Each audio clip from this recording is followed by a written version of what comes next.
Alhamdulillah, alhamdulillahilladzi hadana li hadza wa ma kunna linahtadiya laula an hadanallah.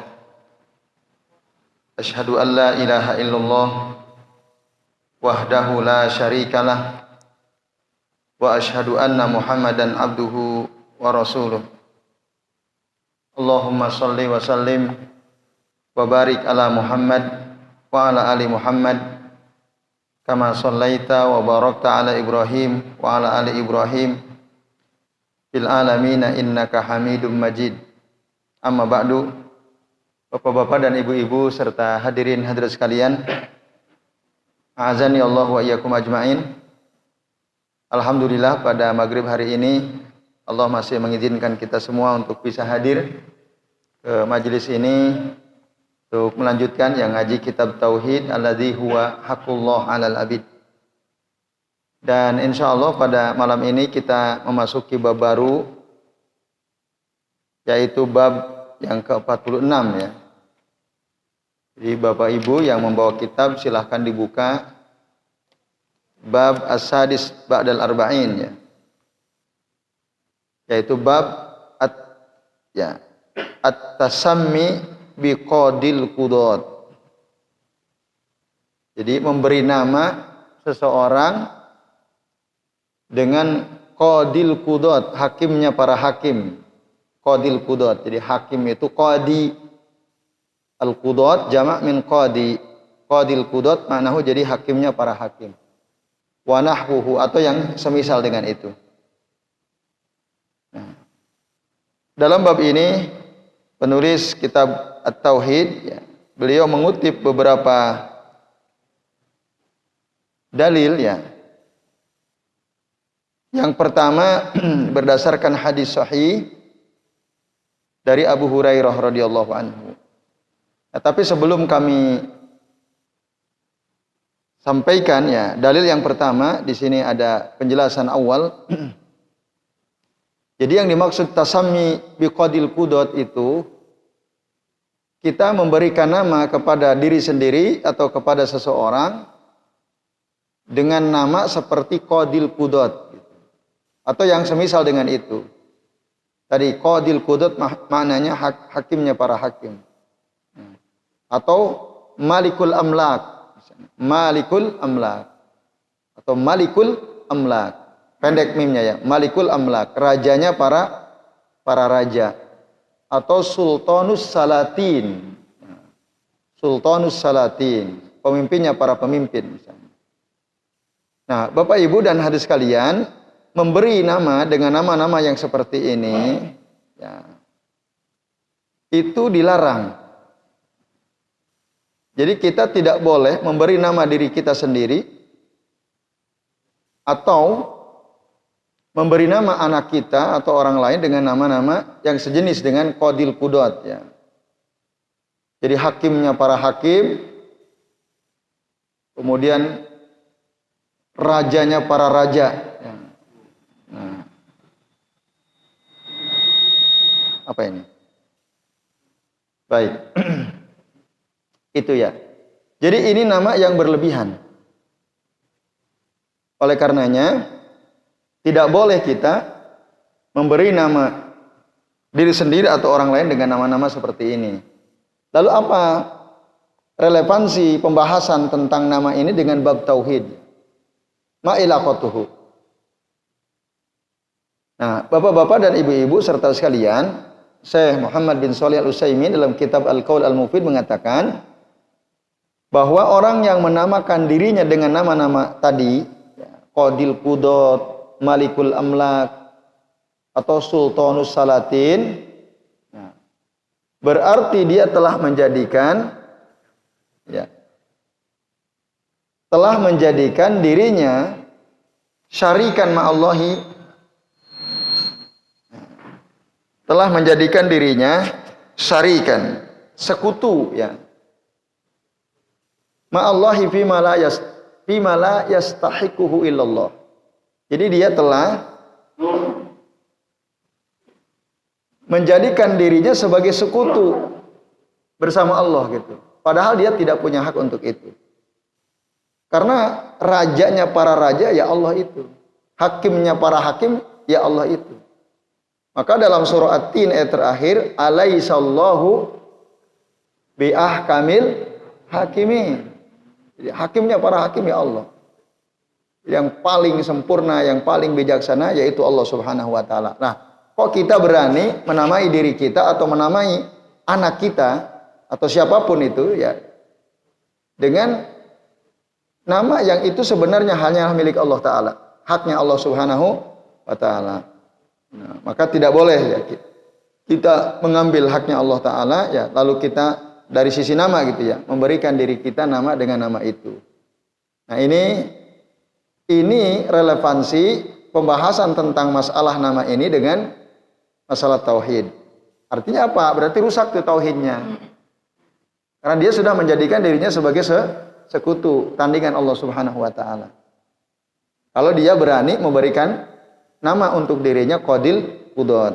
Nah, ini Bapak Ibu dan hadirin sekalian ya azani Allah wa iyyakum ajmain. Jadi yang maha Qadi sendiri, kata Qadi dia punya dua fungsi penting ya.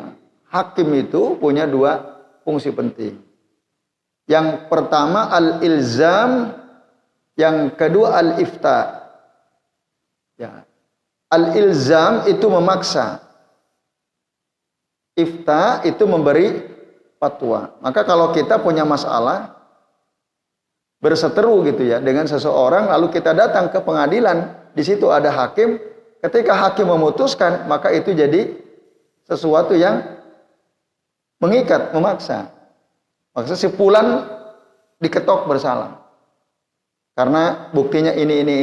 Nah, maka keputusan hakim itu memaksa seseorang untuk melakukannya.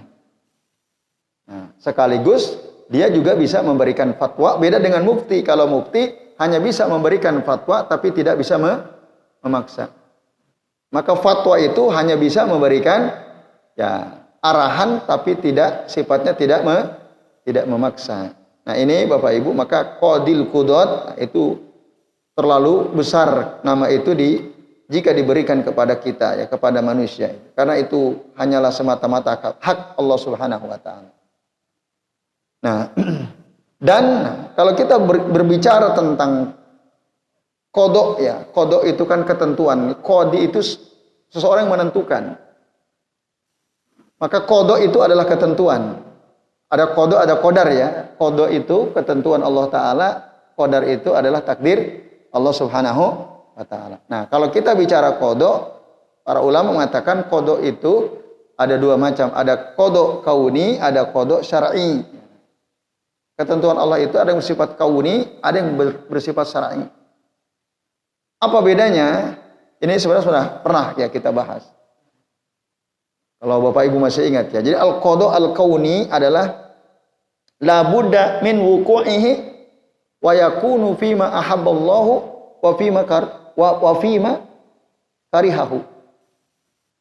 Qada kauni itu pasti terjadi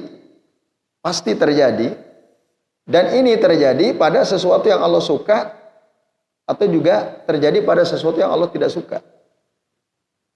Itu namanya qada kauni. Nah, contoh misalnya di dalam Al-Qur'an surah Al-Isra ayat 4, wa qadayna ila bani Israila fil kitabi la tufsidunna fil ardi marratain. Jadi telah kami tetapkan Bani Israel itu di dalam Alkitab, maka pasti mereka itu akan melakukan kerusakan di muka bumi dua kali ya, marratain.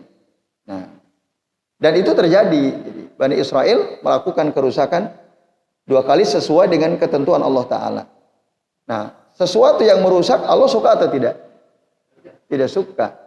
Nah, itu qada kauni itu juga terjadi pada sesuatu yang Allah tidak suka.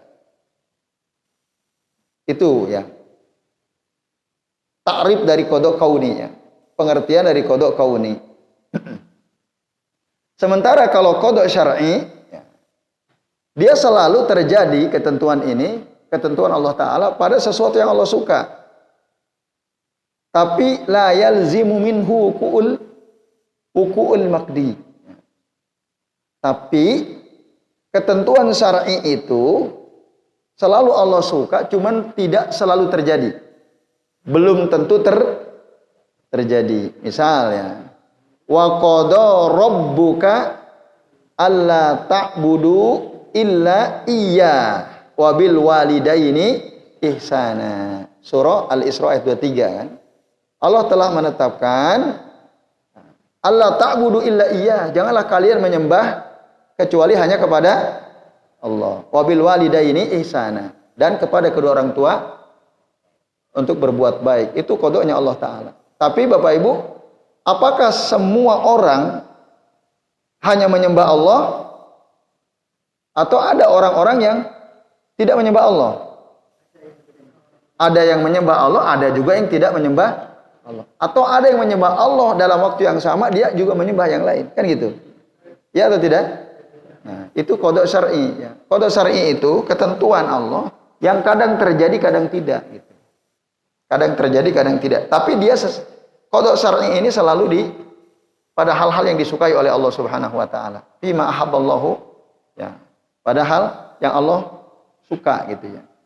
Tapi qad yaqa'u wa qad la yaqa', kadang terjadi, kadang tidak terjadi. Walakinnahu yata'allaqu fima yuhibbuhullahu jalla jalaluh. Tapi dia selalu berkaitan dengan perkara yang disukai oleh Allah Subhanahu wa taala. Nah, ini kaitan qada ya, qudot, qadil qudot tadi ya. Baik Bapak Ibu dan sekalian. Nah, kemudian Bapak Ibu dan sekalian, lalu bagaimana kalau kita memberi gelar ya kepada seseorang dengan tadi seperti gelar qadil qudot. Nah, tapi dikaitkan dengan ya, suatu kaum tertentu atau dengan negeri tertentu atau pada zaman tertentu. Nah, misalnya qadi qudatil mamlakatil arabiyati as-saudiyah misalnya. Qadil qudat al-mamlakah al-arabiyah as-saudiyah misalnya. Kan itu disandarkan pada suatu tempat tertentu gitu ya. Kalau qadil qudat kan umum. Kalau ini enggak, disandarkan pada tempat tertentu, pada zaman tertentu, ya, atau pada kaum tertentu misalnya. Ya. Kaum tertentu itu misalnya qadi qudat Bani Mahzumi misalnya, itu kaum tertentu. Kalau tempat tertentu tadi misalnya qadi qudatil mamlakah Al-Arabiyah As-Saudiyah misalnya, atau qadi qudat Al-Indonesi atau Misra misalnya. Contoh gitu ya. Ini hakimnya para hakim Indonesia gitu ya. Misalnya gitu ya. Hakim agung ya. Tapi untuk negara tertentu atau daerah tertentu itu boleh atau tidak? Saya mengatakan anna hada jaiz, ini boleh. Qadi ya, qudat Misra, qadi qudat Indonesia, qadi qudat Malaysia, qadi qudat al-Mamlakah al-Arabiyah as-Saudiyah. Itu boleh. Li'annahu muqayyad, karena dia terikat oleh satu tempat tertentu atau suatu kaum tertentu atau suatu waktu tertentu. Kalau waktu tertentu misalnya qadi qudat di zamanih, qadi qudat zamanih, dia hakimnya para hakim pada zamannya. Pada zaman dia hidup gitu. Jadi hakim yang paling hebat lah gitu ya. Nah, itu boleh gitu. Karena muqayyad.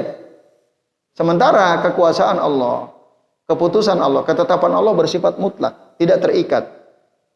Nah, ketika manusia memberi gelar pada seseorang dengan suatu gelar yang tinggi, tapi dikaitkan dengan suatu tempat tertentu, kaum tertentu, maka itu hukumnya boleh. Nah, tapi meskipun demikian, annahu la yambagi aidon ayyatasammal insanu bidzalika au yusamma bih. Tapi tetap walaupun itu hukum asalnya boleh, seharusnya ya, sepatutnya orang tidak menamai dirinya dengan nama itu. Walaupun itu boleh. Kenapa? Karena khawatir nanti ada muncul ujub, perasaan sombong. Oh, Pak Haris ini qadil qudat Bantul misalnya. Nah, Qadi Qudot Bantul misalnya kan. Hakimnya para hakim daerah Bantul gitu ya misalnya. Nanti akan muncul perasaan ujub dalam hatinya. Nah, itu yang berbahaya gitu. Walaupun hukum asalnya boleh saja. Nanti muncul faqad ya'khudhuhul i'jabu bin nafsi.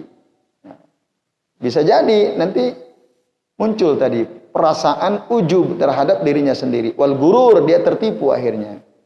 Kalau sudah gitu, hatta la yaqbalu al-haq idza khalafa qawlahu. Idza khalafa qawlahu. Sampai akhirnya dia tidak mau menerima kebenaran ya. Saat kebenaran itu bertentangan dengan perkataan dia, dengan fatwanya dia, dengan keputusan dia. Karena dia merasa sebagai qadi qudot. Ketika ada orang mengatakan sesuatu padahal itu yang hak sesuai dengan Quran Sunnah, dia nggak mau terima. Saya ini kan qadil qudot, nggak mungkin saya salah gitu. Nah, itu lebih bahaya lagi. Nah, itu maka sebaiknya kita tidak melakukan itu, tidak menamai diri kita atau menggelari orang lain dengan gelar tersebut. Nah, ini. Jadi al-afdal alla yaf'al, kata saya Al-Utsaimin. Yang utama itu kita tidak melakukan. Nah, ini ya Bapak Ibu dan hadirin sekalian, a'azani Allah wa iyyakum ajmain. Lalu bagaimana kalau kita melakobi seseorang dengan suatu keterampilan pada ilmu tertentu? Boleh atau tidak? Misal, ada ahli fikih paling hebat di Indonesia misalnya. Lalu kita bilang alimul ulama fil fiqh. Jadi ini orang alimnya para ulama. Jadi yang paling alim dari para ulama itu ya dalam masalah fikih adalah si fulan ini. Nah, ini. Dan ketika kita sebut alimul ulama fil fiqh, itu artinya dia menguasai ilmu-ilmu syariat baik yang berkaitan dengan masalah usul ya. Usul maupun masalah furu', artinya masalah tauhid, akidah, masalah hukum furu', dia kuasai seluruhnya. Nah, boleh tidak kita menyebut seseorang, menggelari seseorang dengan alimul ulama fil fiqh? Nah, ini Bapak Ibu dan sekalian. Nah, ini hukum asalnya fahuwa jaiz, boleh juga. Hukum asalnya jaiz. Nah, lakin ya, yajibu ma'al jawazi mura'at janibal mausuf alla yagtar wa ya'jabu bi nafsihi. Tapi nah, meskipun itu boleh, wajib diperhatikan dalam kebolehannya itu sisi si orang yang digelari atau dilakobi dengan lakob tersebut, apakah dia berpotensi ujub atau tidak gitu. Kalau kita kasih gelar dia alimul ulama. Nah, pada umumnya orang potensial dia muncul ujub dalam hatinya. Oleh karenanya al-afdal alla yaf'al, lebih utama juga enggak gitu. Nah, jaiz hukum asalnya, tapi yang lebih baik tidak usah. Karena apa? Ketika ada seseorang memuji orang lain di hadapan Rasulullah SAW, itu ditegur oleh Nabi. Ya, kata Nabi, qata'ta unuko sahibik.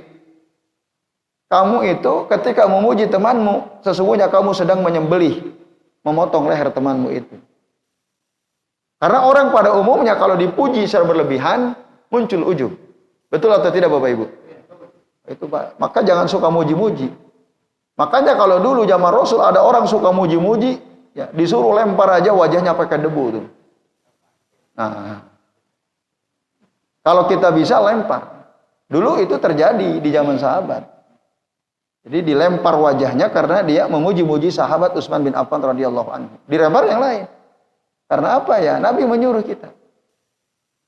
Menyuruh orang-orang yang suka memuji-muji dengan dilempar itu. Wajahnya pakai debu itu. Tapi kalau kita tidak mampu melakukannya, maka kita apa Bapak Ibu? Berdoa. Gimana doanya itu? Ada doanya itu ya. Ada yang hafal nggak? Doa saat kita dipuji, kita nggak bisa ngelempar wajah dia pakai abu, pakai tanah. Nah, ini ya Bapak Ibu dan hadirin sekalian, azan ya Allah wa iyyakum ajmain. Itu ada doanya. Nah, tapi tadi poinnya adalah kita dilarang oleh Nabi memuji jika orang yang kita puji berpotensi ujub. Kecuali kalau kita yakini orang enggak akan ujub.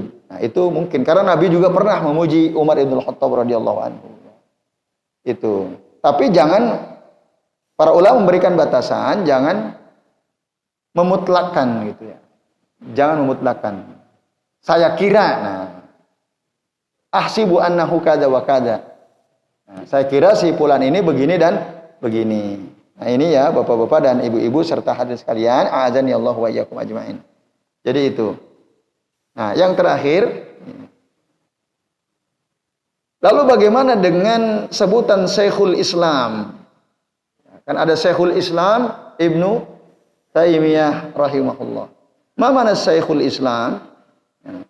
Syekhul Islam itu artinya ya, ketika kita menyebut Syekh al-mutlaq, ma'nahu allazi yarji'u ilaihi al-Islam. Jadi yang ada orang disebut Syekh itu artinya kalau kita ingin tahu tentang perkara-perkara yang berkaitan dengan syariat Islam, kita merujuk kepada orang tersebut dan dia luas ilmunya, luas wawasannya. Karena saking luasnya wawasan beliau, lalu kita sebut Syekh, ya Syekh. Walaupun kita sering nyebut Syekh kepada teman kita, ya Syekh fulan gitu ya. Nah itu ya. Nah, tapi hukum asalnya gitu, hukum asalnya. Maka kalau kata Syekh dalam arti tadi, ketika kita menyebut kata Syekh itu artinya dia nih orang menguasai semua ilmu Islam, itu tidak boleh. Karena apa? Ada yang lebih berhak daripada orang yang hidup di zaman kita sekarang. Abu Bakar As-Siddiq lebih berhak. Beliau manusia terbaik setelah para nabi. Tapi apakah ada yang menyebut Abu Bakar ya Syekh Abu Bakar As-Siddiq? Ada atau tidak? Tidak pernah terdengar itu kan. Tapi kalau kita menyebut Syekh dalam pengertian ya yang lain, ya misalnya karena dia ini mujaddid gitu ya, yang memperbaharui ya keadaan kaum muslimin gitu ya, yang rusak, banyak berbuat syirik gitu ya. Lalu ada seseorang yang dia berdakwah di tengah-tengah masyarakat, mengingatkan kembali orang-orang tentang bahaya syirik supaya mereka kembali memurnikan tauhid, melakukan tajdid ya. Tajdid, pembaharuan dalam masalah tauhid misalnya. Diingatkan lagi orang-orang tentang bahayanya syirik dan seterusnya. Dan getol. Bahkan bukan hanya berbicara di majelis-majelis, juga banyak nulis gitu, mengingatkan masyarakat secara umum. Nah, jika maksud kata syekh itu adalah ini, mujaddid, maka itu tidak masalah. Makanya Syekhul Islam Ibnu Taimiyah disebut Syekhul Islam. Itu Bapak Ibu dan sekalian. Nah, pun begitu ketika kita manggil teman kita syekh, itu niatnya apa? Kita manggil syekh dulu. Karena dia berjenggot, kita sebut syekh gitu ya. Jenggotnya panjang. Terus utuh putih semua gitu ya. Kita sebut syekh misalnya. Tujuan kita maksudnya itu gitu ya. Bukan ilmunya luas sekali, bukan. Boleh atau tidak? Ya boleh. Jadi tergantung pada niat kita memanggil seseorang itu syekh gitu ya. Nah ini Bapak Ibu, jadi kembali kepada niat yang ada dalam hati kita. Nah ini Bapak Ibu dan hadirin sekalian, ya. Nampaknya ini udah Isya ya. Isya jam berapa sekarang? Udah Pak Heri udah ya? Ya. Oke deh, ini dulu ya. Ini dulu ya muqaddimah dari bab yang ke-46 ya. Insyaallah nanti kita lanjut lagi. Monggo kalau sudah udah waktunya azan belum ini? Udah, azan dulu saja. Nanti saya azan. Nah.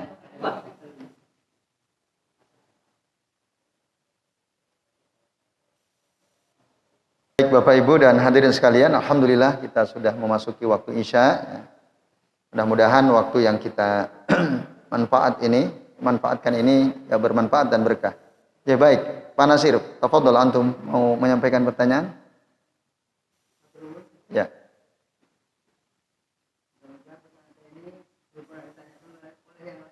Ya. Kalau sudah berarti nggak usah jawab gitu ya. Ya.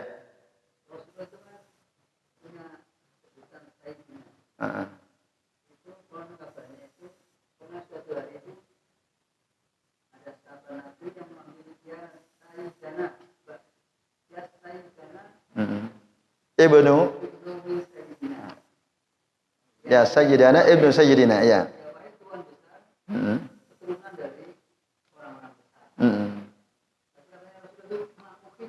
Nah, iya.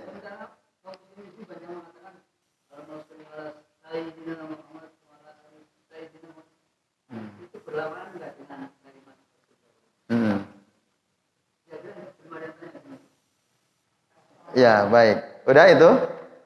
Ya, terima kasih Pak Nasir ya. Jadi Rasulullah SAW dalam hadis sahih ya, yang diriwayatkan oleh Abu Hurairah radhiyallahu anhu, dikatakan anna Rasulullah sallallahu alaihi wasallam qol, bahwasanya Rasul ya sallallahu alaihi wasallam beliau bersabda, la yakul ahadukum, nah, la yakul ahadukum at'im rabbaka waddi rabbaka wal yakul sayyidi wa maulaya. Itu ya. Terus wala yakul ahadukum abdi wa amati wal yakul fataya wa fatati wa gulami. Nah, ini ada kata wal yakul sayyidi wa maulaya. Nah, ini maksudnya janganlah salah seorang di antara kalian mengatakan berilah makan rabbaka Tuhanmu gitu ya. Wal yakul sayyidi wa maulaya, tapi katakanlah Allah itu sayyidi wa maulaya. Jadi kata sayyid di sini oleh Rasul diarahkan boleh kita ucapkan kepada Allah Subhanahu wa taala. Nah, itu ada nanti hadis riwayat Imam Al-Bukhari wa Muslim ya, sekalian. Nah, tapi memang di sisi yang lain ada orang tadi memuji Rasul ya. Ya Sayyidana Ibna Sayyidina gitu. Ya Sayyidana Ibna Sayyidina. Wahai ya, pemimpin kami atau penghulu kami atau pembesar kami, putra dari pembesar kami ya. Lalu Rasul memang menolak. Tapi di sisi yang lain Rasul pernah mengatakan, ana sayyidu waladi Adam. Saya ini adalah ya, pemimpin atau penghulu anak Adam atau manusia. Manusia terbaik ya. Anak sayyidu waladi Adam. Tapi laisa tafakhuran wala takabburan. Rasul ngomong begitu itu bukan karena sombong, ya, bukan karena berbangga diri, tapi tahaddusan bi nikmah ya. Tahaddus bi nikmah. Bukan karena sombong Rasul mengatakan anak sayyidu waladi Adam. Di satu kesempatan Rasul pernah mengatakan hal itu. Tapi di sisi yang lain Rasul tidak suka juga memang, tidak suka. Maka nanti dalam riwayat yang lain la tutruni kama atrati an-nasara Isa alaihi salam. Faqulu Abdullah wa rasuluh. Janganlah kalian memuji-muji aku berlebihan sebagaimana orang-orang Nasrani memuji-muji Isa ya, alaihi salam, tapi katakanlah Abdullah wa rasuluh. Muhammad itu hamba Allah dan rasulnya. Nah, itu yang paling senang dan itulah apa kedudukan tertinggi yang bisa kita sematkan kepada Rasul sallallahu alaihi wasallam. Abdullah wa rasuluh, hamba Allah dan utusannya. Itu yang terbaik ya kalau kita mau ya apa? Memuji, memanggil Rasul sallallahu alaihi wasallam. Muhammadun Abdullah wa rasuluh. Itu yang terbaik. Nah, selebihnya itu dianggap berlebihan gitu. Maka ya Rasul pun memang tidak pernah mengajarkan para sahabat untuk memanggil dirinya dengan ucapan Sayyidina. Ya Sayyidina. Itu tidak pernah. Nah, Rasul tadi lebih senang dipanggil Abdullah, Muhammad, Abdullah wa Rasuluh. Atau ya Rasulullah, ya Rasulullah misalnya. Nah itu Pak Nasir. Nah kemudian, lalu bagaimana dengan sebagian kaum muslimin senang sekali. Ya, ketika menyebut nama Nabi dengan diawali Allahumma sholli ala Sayyidina Muhammad. Gitu. Nah kalau kita kembali kepada dalil yang sahih, tidak ada satupun sholawat yang diajarkan oleh Nabi kepada para sahabat menggunakan kata Sayyidina. Walaupun memang Rasul pernah mengatakan ana sayyidu waladi Adam. Tapi hanya itu tahadus bin nikmah, bukan untuk disebutkan dengan sebutan tersebut. Apalagi dalam sholat gitu ya. Nah, itu lebih tegas lagi. Jadi Rasul ketika ngajarkan bagaimana cara bersolawat kepada beliau, kan sahabat, ya Rasulullah, alimna kaifa nusallimu alaik. Kami udah tahu bagaimana cara mengucapkan salam kepada engkau. Wa kaifa nusalli alaik. Lalu bagaimana cara kami bersolawat kepada engkau? Maka Rasul bilang, kul, ucapkan Allahumma sholli ala Muhammad gitu. Udah, wa ala ali Muhammad gitu. Allahumma sholli wa sallim ala Muhammad wa ala ali Muhammad. Ada beberapa redaksi memang bisa kita dapatkan, misalnya dalam kitab Sifatus Sholatin Nabi karya Al-Albani ya rahimahullah. Ada nanti sigoh sholawat disebutkan, atau dalam kitab Ibnu Qayyim Al-Jauziyah Jala'ul Afham.